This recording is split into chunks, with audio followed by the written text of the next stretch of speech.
Direktorat Narkoba Polda Metro Jaya meringkus 3 tersangka pembuat cairan untuk rokok elektrik atau liquid vape yang mengandung narkoba jenis tembakau gorila. Beberapa waktu lalu tersangka menjual liquid vape seharga Rp600.000 per botol dan memasang logo cukai palsu pada tiap botol untuk mengelabui petugas. Ratusan botol cairan untuk rokok elektrik atau vape yang mengandung narkoba jenis tembakau gorila disita petugas Direktorat Reserse Narkoba Polda Metro Jaya dari sebuah rumah di kawasan Cinere, Depok, Jawa Barat. Sejumlah peralatan pembuatan cairan seperti gelas ukur, timbangan elektrik, kompor, dan beberapa peralatan lainnya juga disita petugas. Selain barang bukti, 3 orang tersangka berinisial M, FF, dan RN diringkus dan digelandang petugas ke Direktorat Narkoba Polda Metro Jaya. Penangkapan para tersangka merupakan pengembangan dari kasus serupa yang diungkap sebelumnya. Para tersangka menjual setiap botol vape seberat 100 mg dengan harga Rp600.000. Ada di sana yang menyebutkan bahwa adanya transaksi. Transaksi akan adanya penjualan maupun pembelian vape tersebut yang mengandung tembakau gorila. Setelah kita lakukan penangkapan, kemudian kita mendapatkan beberapa alat bukti. Akhirnya kita mengembangkan kembali, ya, daripada kita menangkap M, kemudian kita menangkap tersangka FS. Ditres Narkoba Polda Metro Jaya masih terus mengembangkan kasus ini. Para tersangka kini mendekam di tahanan Polda Metro Jaya dan akan dijerat Undang-Undang Nomor 35 Tahun 2009 tentang narkotika dengan ancaman hukuman maksimal 20 tahun penjara. Hendra Aryadi, JAK TV.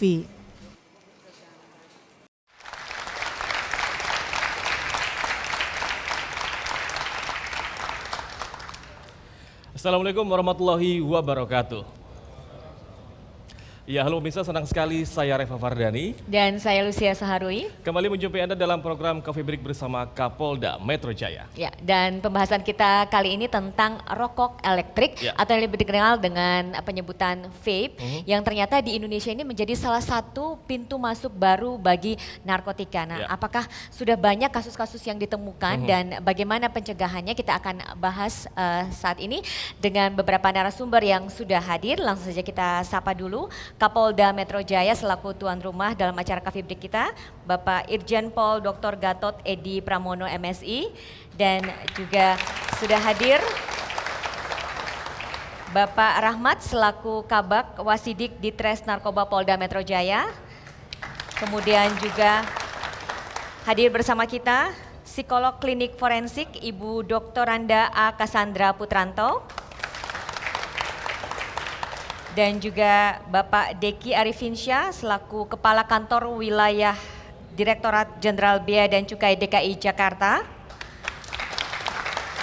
Kemudian Bapak Dimas Jeremiah, pendiri Ministry of Vape. Ya, betul sekali, dan selain itu juga telah hadir Bapak Aryo Andrianto selaku Asosiasi Personal Vaporizer Indonesia atau APVI, dan juga ada Bang Ramzi yang memang mungkin masih dalam perjalanan, ini selaku perwakilan dari kalangan artis. Dan juga ada Kombes Pol Budi Setiawan, SIK MH, selaku Kabid Pemberantasan BNNP DKI Jakarta. Dan juga ada kawan saya ini Bang Nanda Bersada, selaku Ketua Ikatan Manajer Artis Indonesia atau IMARINDO. Selamat datang Bang. Dan juga Dr. Evalina Susana, SPPA, Sekjen Perhimpunan Onkologi Indonesia, dokter spesialis patologi anatomi. Selamat datang Ibu. Dan juga tidak ketinggalan pejabat utama jajaran Polda Metro Jaya. Oke, dan sebelum kita memulai perbincangan kita, langsung saja kita tanyakan kepada Pak Rahmat ya, selaku Kabak Wasidik Ditres Narkoba Polda Metro Jaya. Ini sebenarnya memang sudah ada berapa banyak kasus vape ditemukan yang mengandung narkotika begitu Pak Rahmat? Terima kasih Mas Reva dan Mbak Lucia, serta pemeriksa JAK TV dimanapun berada. Kalau kita berbicara kasusnya bahwa pada faktanya penggunaan vape ini kita sudah menangani 3 perkara. 3 perkara ini dengan 17 tersangka yang ada. Tentunya saya akan berangkat dulu pada vape-nya itu sendiri. Ya. Sebenarnya vape ini sebenarnya katalisator, pengantar. Bagaimana selamanya penyalahgunaan narkoba itu dilakukan. Sebab kalau kita melihat sesungguhnya itu dia menggunakan adalah bentuk narkoba liquid. Di mana narkoba sebelumnya diekstrak menjadi liquid lalu digunakan.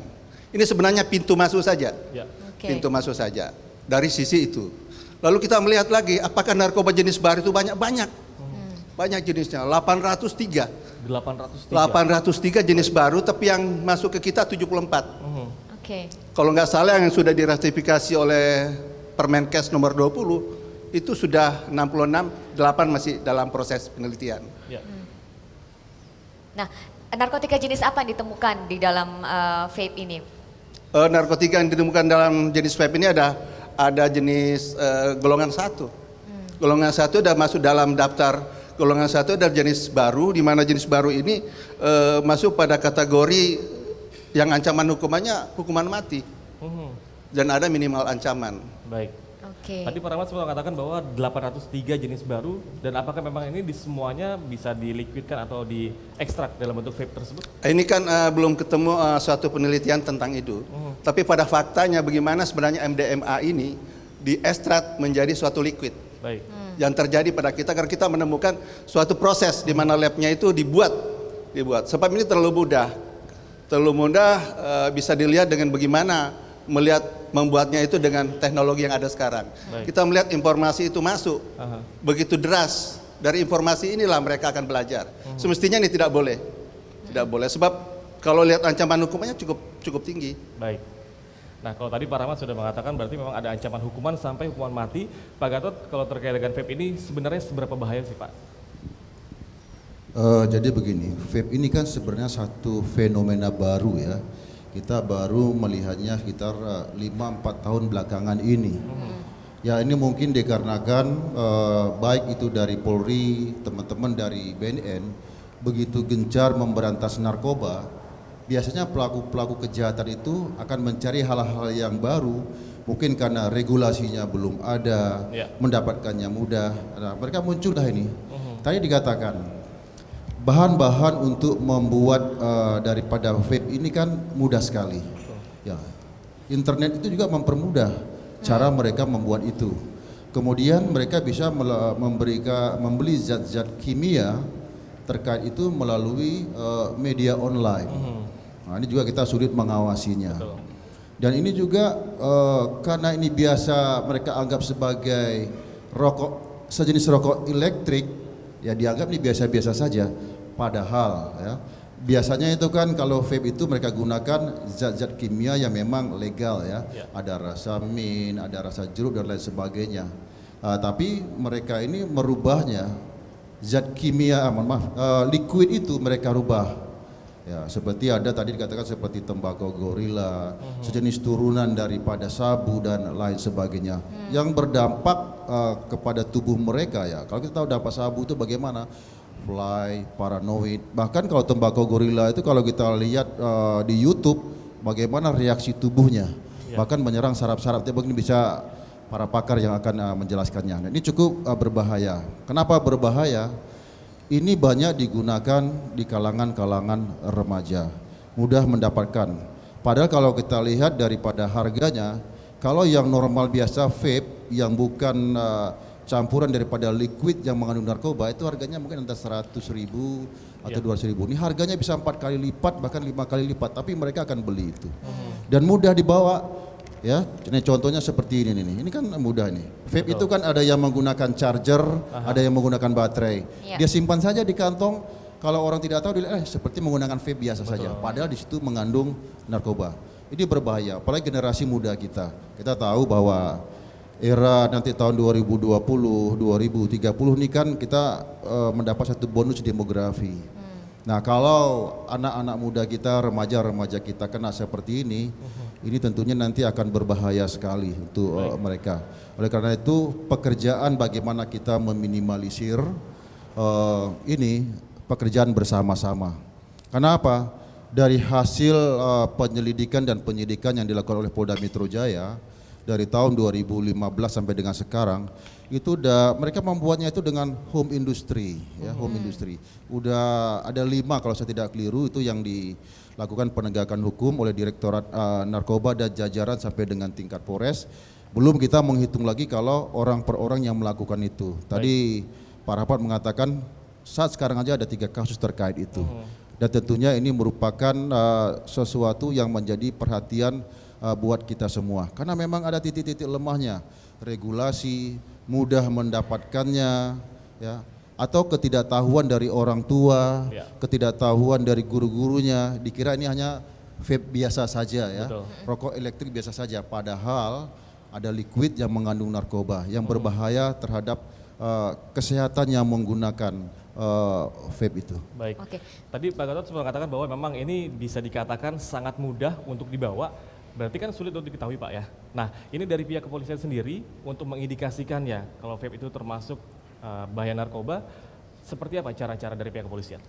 Memang agak sulit membedakan ya. Kalau orang menggunakan vape, kemudian antara yang vape betul-betul legal, kemudian yang dia liquidnya mengandung narkoba, kalau dia jalan biasa saja kan tidak ketahuan. Dan tidak mungkin polisi juga setiap orang menggunakan vape dicek, periksa urin kan tidak mungkin semuanya. Tentu diperlukan informasi yang akurat untuk mengetahui bahwa dia betul-betul menggunakan vape yang liquidnya mengandung narkoba. Saya kira langkah-langkah pertama yang harus kita lakukan langkah-langkah pencegahan. Langkah-langkah pencegahan itu adalah kita mensosialisasikan bagaimana vape itu memang berbahaya dalam artian apabila mereka menggunakannya liquidnya itu mengandung narkoba. Dan kita harus memberitahu kepada mungkin orang tua, kemudian guru-guru, ketika ada mungkin remaja-remaja kita atau murid-murid kita yang menggunakan itu, ditanyakan atau dicek apakah itu vape yang benar, yang legal, atau ini vape yang mengandung liquid narkoba. Bahkan sana mungkin bisa dijelaskan dengan kedokteran, apakah juga vape yang legal itu berpengaruh nggak terhadap kesehatan? Itu belum mungkin dibahas nanti ya. Saya juga belum paham terkait dengan itu. Tapi kalau yang mengandung narkoba kan betul-betul. Nah, tentunya kita akan bekerja sama nanti seperti dengan Kominfo, kemudian juga Kementerian Perdagangan, Bea Cukai. Apakah liquid-liquid yang masuk kemudian yang mereka campurkan itu maksudnya dari luar negeri, ada dalam negeri. Nah, ini kan harus diatur semuanya. Nah, kalau ini diatur semuanya, tentu ada satu regulasi yang akan kita buat untuk meminimalisir itu. Kita harus cepat melakukan ini, karena kalau enggak ini agak sulit nanti kita untuk mengantisipasinya ke depan. Memang ini kebersamaan semua, tidak mungkin penegakan hukum yang kita lakukan. Karena ketika penegakan hukum juga semua diperiksa, nanti tentunya masyarakat akan berpikir lagi, kenapa polisi kok represif? Padahal polisi itu kan ingin melakukan tindakan-tindakan yang persuasi, tindakan-tindakan yang humanis. Kerja bersama yang harus kita lakukan, koordinasi dan sinergitas dengan semua stakeholder terkait untuk meminimalisir ini. Oke, baik. Kita tanyakan kepada Bu Cassandra. Sebenarnya kan banyak sekali sekarang pengguna vape ini alasannya karena ingin beralih dari merokok, begitu ya. Nah, apakah dengan mereka yang menggunakan vape ini kecanduannya nanti sama seperti kecanduan merokok atau bagaimana ya? Baik. Assalamualaikum warahmatullahi wabarakatuh. Waalaikumsalam warahmatullahi wabarakatuh.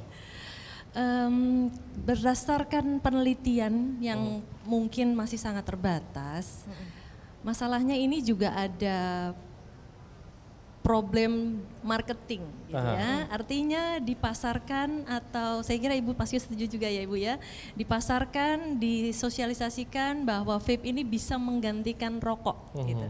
Sehingga masyarakat kita percaya dengan misconception tersebut. Padahal walaupun masih berdasarkan penelitian yang masih sangat terbatas, bukti ini juga masih harus selalu dicari bahwa ternyata beralih ke vape itu tidak betul-betul mengalihkan adiksinya gitu, karena pada dasarnya adiksi seseorang harus betul-betul diatasi, lebih baik dicegah, betul, tetapi kembali lagi ada beberapa negara yang bahkan melarang penggunaan vape. Kenapa? Karena memang di negara-negara tersebut sulit sekali dikendalikan. Walaupun ada juga negara-negara lain seperti UK misalnya, Inggris, mungkin masih mengizinkan karena regulasinya sudah jadi. Kalau di negara-negara tertentu mungkin Jepang, Brazil, Argentina itu betul-betul dilarang karena mereka tidak bisa mengendalikan itu. Gitu. Baik.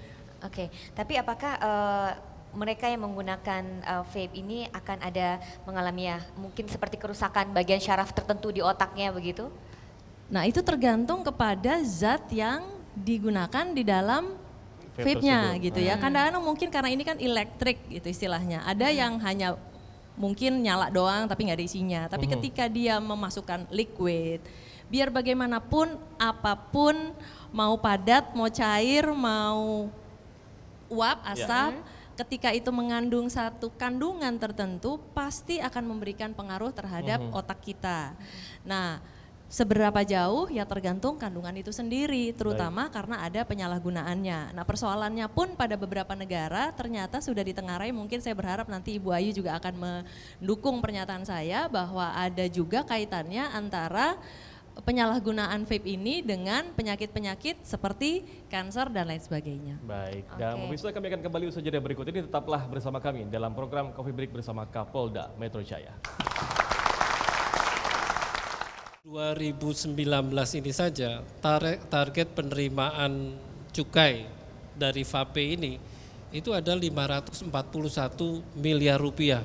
Mana itu di dalam paru jantung semua itu ngumpul asap semua. Nah terlepas dari itu semua kalau buat saya memang berada di zona nyaman buat diri saya. Penyakit kanker itu kerusakan yang sampai di tingkat gen seseorang.